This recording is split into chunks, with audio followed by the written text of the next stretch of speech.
Hello good evening everyone, स्वागत है आप सभी का आपके यूट्यूब चैनल साइंस संग्राम में। तो आज हम आप लोग को बताने वाले हैं बहुत ही इंपॉर्टेंट टर्म्स, बहुत ही इंपॉर्टेंट। पता है क्या बताने वाले हैं कि बहुत सारे बच्चों के लगातार कमेंट्स भी आ रहे थे। और दूसरी चीज़ की वास्तव में प्रॉब्लम भी होती है कि एक साथ अगर आपको ये पता चल जाए कि आपके जो काव्य खंड के लेखक हैं, कवि लोग हैं, तो वो किस काल से हैं। जैसे ये क्वेश्चन पूछता है कि जयसी जी किस काल के थे, भक्ति काल, आधुनिक काल, रीति काल, ऐसे कुछ करके पूछता है। तो आज मैं आपको पूरा एक साथ कलेक्शन दे देने वाला हूँ और बहुत ही इजी तरीके से आपको बताऊंगा ताकि आप कभी भी भूल नहीं पाओगे। और ये आपके एग्ज़ाम के लिए बहुत ही इंपॉर्टेंट होता है, बहुत ही ज़्यादा इंपॉर्टेंट। ठीक है ना।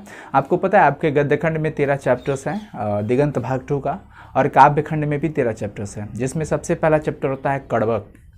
काव्यखंड का सबसे पहला क्या होता है, कड़बक, और लास्ट वाला हो जाता है आपका गांव का घर, जो कि ज्ञानेंद्र पति जी के द्वारा लिखा गया है। तो हम लोग शुरू से लेकर के अंत तक, आज 1 से लेकर के 13 पार्ट तक जितना भी टॉपिक है उसको हम कर लेंगे एक साथ। और आपको बहुत ही अच्छा एक तरीका बताऊंगा, अगर उस तरीकों का आप फॉलो करते हो तो आप जीवन में कभी इसे नहीं भूलोगे। ठीक है, तो चलिए शुरू करते हैं। आप लोग प्लीज़ वीडियोस को लाइक कर दीजिएगा और इसे समझिएगा। मैं सबसे पहले क्या करूँगा, आपको जितने चैप्टर्स का नाम तो नहीं पर लेखक का नाम जरूर लिख रहा हूँ, एकदम सीरियल वाइज। आपको याद भी होना चाहिए, आप इतने अच्छे से स्टडी कर रहे हो, आई होप कि आपको ये चीज़ याद होगा। सबसे पहला चैप्टर का नाम हम यहाँ से लिख रहे हैं। ठीक है, दिखाई दे रहा है ना, मैं यहाँ पे लिख रहा हूँ। सबसे पहला चैप्टर से शुरू करूँगा, थोड़ा और ऊपर ले लेता हूँ और आपको अच्छे से समझ में आएगा। चैप्टर का नाम नहीं, लेखक जी का नाम। जैसे मलिक मोहम्मद जायसी, मलिक मोहम्मद जायसी, पहले मैं ये लिख दे रहा हूँ ताकि आपको दिक्कत नहीं होगा। मलिक मोहम्मद जायसी, आपको दिक्कत नहीं होगा, हाँ बिल्कुल ध्यान रखिएगा। दूसरा क्या है, सूरदास जी। लेखक कौन है, सूरदास। बिल्कुल घबराइएगा मत, हमारे साथ आप भी प्रैक्टिस कीजिएगा और आप मन में रिमेंबर कीजिए कि हाँ अगला चैप्टर का नाम क्या आने वाला है, बताइए आप लोग। तीसरा चैप्टर तुलसीदास, तुलसीदास, घबराइएगा मत, बहुत ही आसान तरीका। चौथा आपका होने वाला है नाभादास, नाभादास। ठीक है, अक्षर भी क्लियरली समझ में आ रहा होगा, कोई दिक्कत नहीं होना चाहिए। 5 नंबर चैप्टर है भूषण जी का, भूषण। 6 है आपका, भूषण जी के बाद होता है आपका जयशंकर प्रसाद जी का, जयशंकर प्रसाद। ध्यान रखना मेरे भाइयों, बहुत ही अच्छे से और इजी तरीका से आपको समझाने वाला हूँ। उसके बाद 7 नंबर चैप्टर आपका सुभद्रा कुमारी चौहान जी का पुत्र वियोग, सुभद्रा कुमारी चौहान, सुभद्रा कुमारी चौहान। ठीक है, ध्यान रखना है। दिखाई दे रहा है ना, बहुत अच्छे से दिखाई दे रहा होगा। और 8 नंबर चैप्टर आपका हो जाएगा, सुभद्रा हो गया। सुभद्रा के बाद आपको कौन सा चैप्टर है, एक बार आप लोग मुझे प्लीज़ रिकॉल करा दो। सुभद्रा के बाद वाला चैप्टर शमशेर जी का, वेरी गुड, माइंड भटक गया था शमशेर बहादुर सिंह, शमशेर बहादुर सिंह। यहाँ तक दिखाई दे रहा है ना, कोई दिक्कत तो नहीं है। एक लाइन और नीचे जा सकते हैं हम, यहाँ पे दिखाई दे रहा है, कोई दिक्कत तो नहीं है।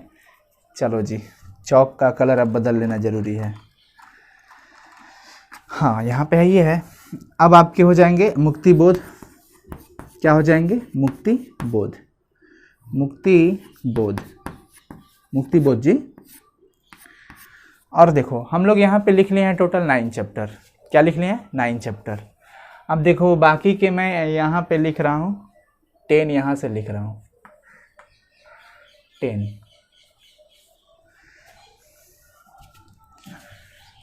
मलिक मोहम्मद जायसी, सूरदास, तुलसीदास, नाभादास, भूषण, जयशंकर प्रसाद, सुभद्रा कुमारी चौहान, शमशेर बहादुर सिंह, मुक्ति बोध जी।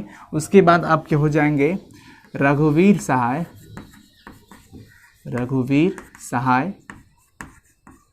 और फिर आपके हो जाएंगे विनोद कुमार शुक्ल, विनोद कुमार शुक्ल। दिखाई दे रहा है ना, विनोद कुमार शुक्ल दिखाई दे रहा है। चलिए जी, कोई दिक्कत नहीं होना चाहिए। 12 नंबर आपके हो जाएंगे अशोक वाजपेयी, क्या हो जाएंगे, अशोक वाजपेयी, अशोक वाजपेयी। और लास्टली हैं आपके एक 30 नंबर में ज्ञानेंद्र पति जी, ज्ञानेंद्र पति, ज्ञानेंद्र पति। चलो जी, अब हम लोग आगे की बात करने वाले हैं। अब मैं आपको बता रहा हूँ कि कौन किस काल से है, ठीक है ना, अच्छा लगेगा आपको, बहुत ही अच्छा लगेगा, सिंपल सा चीज। यहाँ पे रघुवीर साहब जी हो गए, उफ ओफ वाह, रघुवीर में तो दीर्घ ई होगा, हाँ सुधार लेना। चलो जी, सबसे पहला चीज मलिक मोहम्मद जायसी, आपको क्या याद रखना है कि भक्ति जो होना चाहिए वो मन से होना चाहिए। भक्ति क्या होनी चाहिए? मन से भक्ति का होना बहुत ही इंपॉर्टेंट है मेरे भाइयों, मन से भक्ति। आपको 2 वर्ड्स याद रखने हैं, यहाँ पे मैं लिख रहा हूँ, दिखाई दे रहा है ना, मन। मन से क्या होना चाहिए? भक्ति। अब इसका मतलब क्या हुआ सर? आप क्या बता रहे हो? मैं आपको वही चीज़ बता रहा हूँ जो आपके लिए इंपॉर्टेंट है, ठीक है। तो म से आपको याद रखना है Malik Muhammad Jayasi, M for Malik Muhammad Jayasi, connect कर दो। और न से नाभा दास, न से नाभा दास, म से मलिक मोहम्मद जायसी और न से आपके हो जाएंगे नाभा दास, याद रखना। और भक्ति का मतलब भक्ति काल, ये सब भक्ति काल के हैं। किस काल के हैं? भक्ति काल के, याद रखना। यानी कि मलिक मोहम्मद जायसी भक्ति काल से हैं, सूरदास भी भक्ति काल के हैं, तुलसीदास भी भक्ति काल के हैं, नाभादास भी भक्ति काल के हैं। मजा आ गया। अब देखो, आप वास्तव में ये चैप्टर पढ़े हो, हम एक्सप्लेनेशन लाइन बाय लाइन कर चुके हैं। आप देखिएगा उसमें कि ये सारे चैप्टर्स के अंदर भक्तिमय ही दुनिया आपको दिखाई देती है। कोई राम की भक्ति में लीन है, कोई कृष्ण की भक्ति में है, तो कोई प्रेम के भक्ति में है। मतलब है ये प्रेम मार्गी भक्ति में, ये कृष्ण भक्ति, ये राम भक्ति, ये भी राम की भक्ति में ही थे, है ना। तो एक चीज याद हो गया आपको कि मन वाला याद रखिएगा, मलिक मोहम्मद जायसी से लेकर के नाभादास, मलिक मोहम्मद जायसी से लेकर के नाभादास तक के जितने भी हमारे लेखक हैं, मलिक मोहम्मद जायसी हो, सूरदास हो, तुलसीदास हो, नाभादास हो, ठीक है, ये लोग भक्ति काल के हैं, ये भक्ति काल के हैं। अब आपसे क्वेश्चन पूछेगा कि नाभादास किस काल के कवि थे? फटाफट से बता सकते हो। वाह, मजा आ गया। भक्ति काल। क्या कहोगे? भक्ति काल के। आप कहोगे सर बाकी वाला बता दीजिए ना। तो भूषण जी का छोड़ देते हैं, अभी छोड़ देते हैं, इनको ब्लैंक रखते हैं। बताऊंगा, ये मत सोचना कि सर नहीं बताएंगे, बताएंगे डेफिनेटली, अभी के अभी बताएंगे। लेकिन भूषण जी को देते हैं गैप, थोड़ा सा गैप देना है, ज़्यादा नहीं, बस थोड़ा सा। अब इनके बारे में बात करते हैं कि बाकी के जितने भी बचे हुए हैं ना, रेस्ट, ये सब के सब मॉडर्न, आधुनिक काल के हैं। किस काल के हैं? आधुनिक काल के। याद रखना, कभी नहीं भूलोगे। क्या मैंने बताया? मैं आपको बताया कि मलिक मोहम्मद जायसी, सूरदास, तुलसीदास, नाभादास, ये जो चारों हैं ये आपके भक्ति काल से हैं। कहां से हैं? भक्ति काल से। ये भक्ति काल के हो गए। भूषण जी को छोड़ देते हैं अभी। और फाइनली हम अगर इनकी बात करें तो ये होते हैं हमारे आधुनिक काल के। आधुनिक काल जितने के जितने बचे हैं ना, ये सब आधुनिक काल, चाहे वो जयशंकर प्रसाद हो या फिर चाहे वो हमारी सुभद्रा कुमारी चौहान, शमशेर बहादुर सिंह, मुक्ति बोध जी, ये सब आधुनिक काल के हैं। रघुवीर साहब भी हमारे आधुनिक काल के, विनोद कुमार शुक्ल भी आधुनिक काल के, ध्यान रखिएगा। अशोक वाजपेयी भी आधुनिक काल के, ज्ञानेंद्र पति भी आधुनिक काल के। सो अब फाइनली डेफिनेटली ये चीज क्लियर हो गया। अब आपको दिक्कत नहीं होना चाहिए, कोई दिक्कत नहीं होना चाहिए। अब देखिए, आधुनिक काल के ये लोग हो गए, कभी नहीं भूलोगे, कभी नहीं भूलोगे ना। बस आपको याद रखना है 5 गो, 4 गो ये याद रखना है कि मन से भक्ति होनी चाहिए। और एक भूषण जी का, तो भूषण जी रीति काल के हैं, भूषण जी रीति काल के हैं। किस काल के हैं? रीति काल के। याद रखिएगा। आपको बस क्या याद रखना है कि मलिक मोहम्मद जायसी, सूरदास, तुलसीदास, नाभादास, ये लोग केवल भक्ति काल के हैं।